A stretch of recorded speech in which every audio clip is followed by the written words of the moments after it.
नमस्कार, मैं जून मैसी। इस वक्त हम लोग दिल्ली में हैं और दिल्ली में हम लोग बात करने के लिए आए हैं जिस तरीके से यूपी के अंदर बुलडोजर चला है और उसमें एक ब्राह्मण परिवार के 2 मेंबर यानी कि माँ और बेटी जलकर राख हो गए हैं। बड़ी दुखद खबर है और बहुत दुखदायी भी है क्योंकि बुलडोजर को लेकर तमाम तरीके की राजनीति होते हैं। तो हम वही समझने के लिए यहाँ पहुँचे हैं कि आप क्या कहेंगे सर कि बुलडोजर को लेकर राजनीति होते हैं, बुलडोजर चलना कह रहे, इलेक्शन में बड़ी बुलडोजर में लोग भी आते हैं और एक बहुत बड़ा जश्न की जैसे मनाते हैं, लेकिन बुलडोजर चला तो एक ब्राह्मण परिवार के 2 व्यक्तियों का मौत हो गया। दरअसल क्या है कि ब्राह्मणों के साथ योगी आदित्यनाथ बहुत बढ़िया कर रहे हैं और 10-20 को बुलडोजर से कुचलवा दें, मरवा दें, क्योंकि योगी आदित्यनाथ की सरकार और योगी आदित्यनाथ प्लस मोहन भागवत आरएसएस प्रमुख और भारत सरकार, इन सबों का काम है कि ब्राह्मणों को जूते मार करके किसी तरीके से इनको ठीक कर देना, क्योंकि ये कौम इंटेलेक्चुअल कौम है, विद्वान कौम में काउंट होती है। तो वो जला दिए। कमलेश तिवारी की हत्या बीजेपी सरकार में हो गई, लेकिन ये पतरचट्टे ब्राह्मण जो हैं आज भी, आप बताइए कि जो माँ बेटी जली हैं उनका बेटा बजरंग दल का, अरे ऐसी औलाद को चुल्लू भर पानी में डूब के मर जाना चाहिए। ऐसे लोग हिंदुस्तान के लिए ही नहीं, ब्राह्मण समाज के लिए ही नहीं, विश्व समुदाय के लिए, मानवता के लिए कलंक है। और आपको मैं बता देना चाहता हूँ कि ये भगवा वस्त्र पहन करके ये सनातन धर्म के हितैषी नहीं है, ये एक तरह के ठग हैं। और योगी आदित्यनाथ को राहुल गांधी ने जो कहा था कि भगवा वस्त्रधारी ठग है, ये नेता नहीं हो सकता, तो ये सब ठगी करते हैं, अपनी दुकानदारी चलाते हैं, चाहे वो हनुमानगढ़ी के महंत हो या बागेश्वर धाम वाले हों या राम रहीम हों, आसाराम हों, रामपाल हों और ये साक्षी हों, या एक ये एमपी बनी है, कौन सी लेडीज है जो भोपाल से एमपी है, साध्वी प्रज्ञा, वो पैदाइशी क्रिमिनल है, वो क्रिमिनल है लेडी। उसके ऊपर पहली एफआईआर भाजपा के मुख्यमंत्री बनते शिवराज सिंह चौहान के कार्यकाल में हुई थी। कोई सुनील जस्वी हत्याकांड में इसका नाम आया था। तो ये बताइए, भाजपा आरएसएस ये संगठित गिरोह है जो न हिंदुओं का हितैषी है, न ब्राह्मणों का हितैषी है, न दलितों का हितैषी है, न ओबीसी का हितैषी है, ये किसी का हितैषी नहीं है। ये हिंदू मुसलमान राम मंदिर और मस्जिद भारत पाकिस्तान के नाम पर अपनी दुकानदारी चला रहे हैं, अपनी रोटी सेक रहे हैं। आप बताइए कि जिस मोहन भागवत को, क्योंकि वो ओरिजिनली ब्राह्मण है नहीं, उनके पूर्वज बताया जाता है कि वो यहूदी थे, कन्वर्टेड हो गए हैं, अपना धर्म जात बदल लिए, तो उनको भगवत गीता के बारे में कोई ज्ञान है नहीं, उनको हिंदुस्तान की सभ्यता और संस्कृति के बारे में कोई ज्ञान है नहीं, उनको कहीं से कुछ भी राम से, कृष्ण से, रहीम से, रस्थान से और इस देश की संप्रभुता से कुछ नहीं लेना देना। ये हमेशा अंग्रेजों के चाटुकार रहे। अब उन्हीं की पद्धति पर, ब्रिटानिया गवर्नमेंट की पद्धति पर,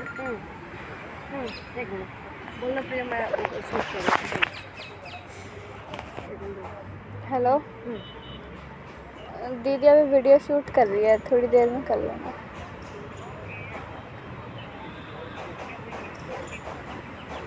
ठीक है, ठीक।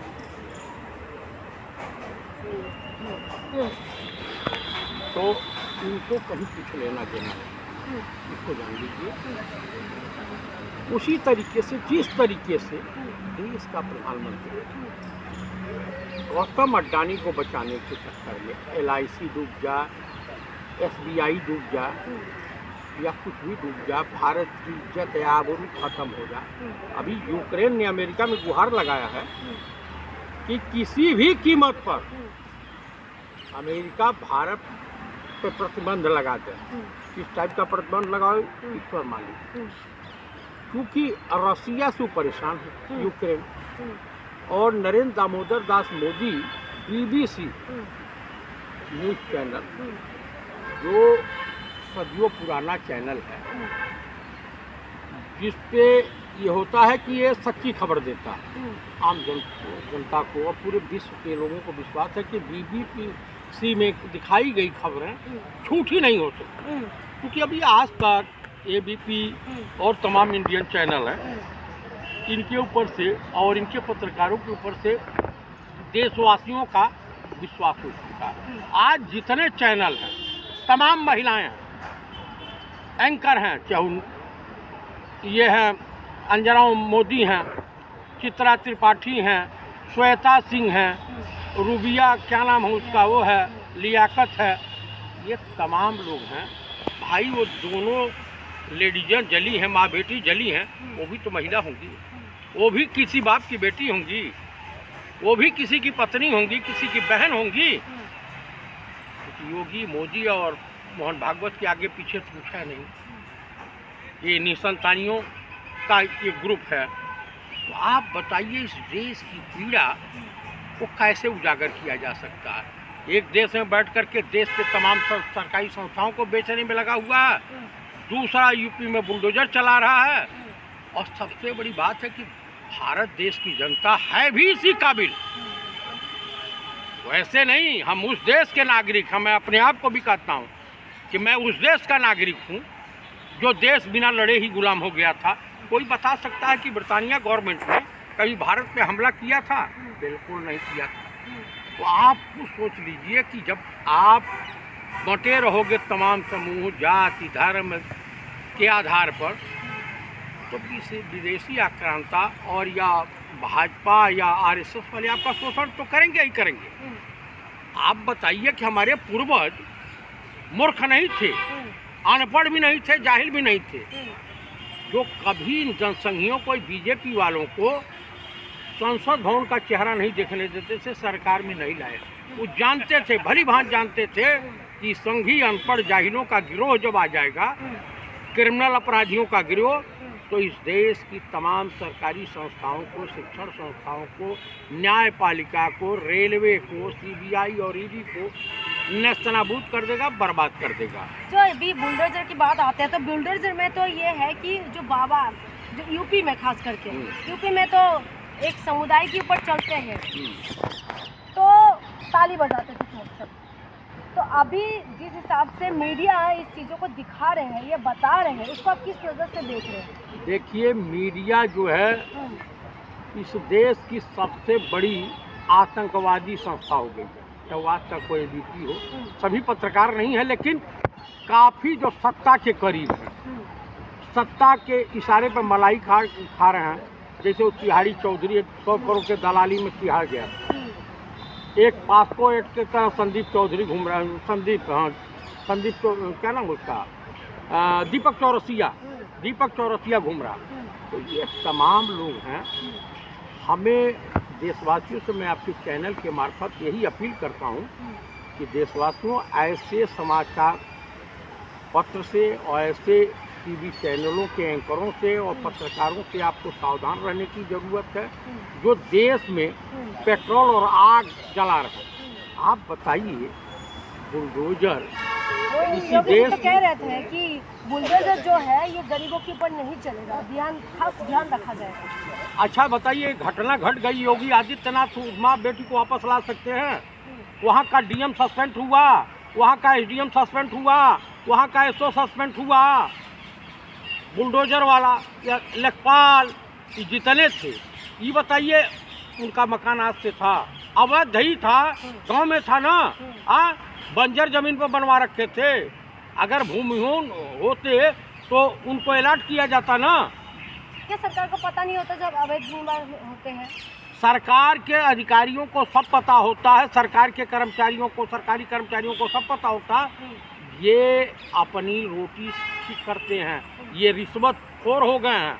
आप 90-95% इस देश का अधिकारी, सेना के जवानों को और सेना के अधिकारियों को छुड़ा सकते हैं। 90 से 95% IAS IPS, लेखपाल, थानाध्यक्ष, DM, जब माल ले करके इनकी पोस्टिंग होगी तो ये माल तो पैदा करेंगे और जनता का ही शोषण करेंगे। सरकार भी जनता का शोषण कर रही है और सरकारी जो है कर्मचारी भी जनता का शोषण कर रहे हैं। तो भैया अगर पीसी तो जा रही है जनता इस देश की ना, और कहेंगे हम राम राज लाए हैं, हिंदू राष्ट्र है। अरे ऐसा हिंदू राष्ट्र बाहर में जा, ऐसा राम मंदिर बने या धंस जाए, क्या लेना देना हमको जहाँ पे मानवता की कदर ना हो, इंसानियत मर रही हो, इंसानों को जलील किया जा रहा हो। ऐसे साधु महात्माओं और ऐसे नेताओं से क्या हो सकता है हम लोग को। ये देश गंगा जमुनी तहजीब से चलेगा। ये देश समाजशास्त्र अगर पढ़े, क्योंकि ये पढ़े लिखे तो है नहीं सर, समाजशास्त्र के अनुसार भारत को अनेक धर्मों का संग्रहालय कहा जाता है। भारत की संस्कृति और सभ्यता की सबसे बड़ी खूबसूरती है कि यहाँ सभी लोग एक साथ मिलकर के ईद मनाते हैं, एक साथ होली खेलते हैं, एक साथ विजयलक्ष्मी मनाते हैं, एक साथ दुर्गा पूजा मनाते हैं, एक साथ जो है क्रिसमस डे मनाते हैं, एक साथ जो है गुरु नानक देव जी का जन्म मनाते हैं। ये हिंदुस्तान की संस्कृति और खूबसूरती है, यही सनातन धर्म की सबसे अनोखी मिसाल होती है। तो बीजेपी कौन सा गलत कर, बीजेपी तो कह रहे हैं सबका साथ सबका विकास, सबको तो लेके चलते हैं ना बीजेपी। आखिर आपने क्या कार्रवाई की है योगी आदित्यनाथ अपने अधिकारियों और कर्मचारियों के ऊपर, जो 2 महिलाएं जला के मार दी गई, आपने क्या कार्रवाई की आप तक? आप बता दीजिए, बुलडोजर किसके आदेश पर गया था? भाई डीएम शरीक होगा, एसडीएम शरीक होगा, तहसीलदार होगा, लेखपाल होगा, कानूनगो होगा, पुलिस फोर्स मांगी गई होगी। इस सब इन लोगों के खिलाफ क्या कार्रवाई? अरे 302 का मुजरिम बना के इनको जेल भेज दिए। डीएम भी जब जेल जाएगा तो उसको पता चलेगा, अगर उसकी बीवी उस बच्चों के साथ होता तो क्या वो चैन से रहता? आप बता दीजिए। देखिए ये जो भी है, उत्तर प्रदेश में राम राज नहीं है, गुंडा राज है, जंगल राज कायम हो गया और इस देश में भी जंगल राज है, इससे इनकार नहीं किया जा सकता है। मानवता का चीरहरण हो रहा है योगी आदित्यनाथ के जो है गवर्नमेंट में, सरकार में, बुलडोजर के नाम पर और इनकाउंटर के नाम पर ये निर्दोषों की हत्याएं कर रहे हैं सब। तो अमृतकाल है ना ये, तो अमृतकाल है। अमृतकाल नहीं कहा जाएगा, इसको 20 काल कहा जाएगा। इसको जो है हिंदुस्तान के इतिहास का सबसे काला अध्याय के रूप में याद किया जाएगा। आप बता दीजिए कि इतना घनघोर और हिंदू ब्राह्मणों को, जो भी ब्राह्मण बीजेपी में काम करता हो उसको चुल्लू भर पानी में डूब जाना चाहिए। उसको ब्राह्मण कहलाने का कोई अधिकार नहीं है कि तुम्हारी कौम, तुम्हारे लोग, एक निर्दोष व्यक्ति जिंदा जला दिया जा रहा है, माँ बेटी की हत्या कर दिया है और तुम बेशर्मो बेगैरत, तुम्हारी तो दशा वो है कि शिखंडियों वाली दशा हो गई है। ये स्थिति है हिंदुस्तान की। ये हमारे हिंदुस्तान का, ये गौतम बुद्ध का देश है, ये राम का देश है, ये कृष्ण का देश है, ये गुरु नानक देव जी का देश है, ये गुरु गोविंद सिंह जी का देश है, शहीद आजम भगत सिंह जी का देश है, सुभाष चंद्र बोस का देश है, पंडित नेहरू की सरजमी है। और उस सरजमी पर इस तरह का घनघोर अन्याय हो रहा। इस देश की जनता और उत्तर प्रदेश वासियों को शर्म से डूब जाना चाहिए। उन लोग के मुख में कालिक पोत दी गई है। एक अनपढ़ जाहिल साधु के चक्कर में पढ़ करके तुम लोग जो है राम राज कर रहे हो, ढोल पीट रहे हो। राम मंदिर बन जाएगा तो उससे रोजगार किसी को नहीं मिलेगा। अरे मंदिर, भिखारियों को मंदिर के बाहर जगह मिलती है, मंदिर में दर्शन करने की भी जगह मिलती है। तो रोजगार क्यों नहीं मिलेगा? इसमें तो बहुत सारी दुकानें कह रहे हैं, हाँ, दुकानें में रोजगार तो मिलेंगे ना। काशी विश्वनाथ मंदिर चले जाइए, बड़ी दुकानें बनी हुई जो रोजगार से आसपास तो बनते हैं। अरे आप जाइएगा, देख लीजिएगा, काशी विश्वनाथ चले जाइएगा और जगह चले जाइएगा, आपको समझ में आ जाएगा कितना रोजगार पनप रहा है। समझ रही हैं? कुछ नहीं, कोई रोजगार नहीं है। गोरखनाथ मंदिर चले जाइए, कितना रोजगार मिल रहा है गोरखपुर वासियों को, गोरखपुर की जनता बता देगी। ठीक है, बहुत बहुत धन्यवाद आपको। बढ़िया हुआ कि नहीं?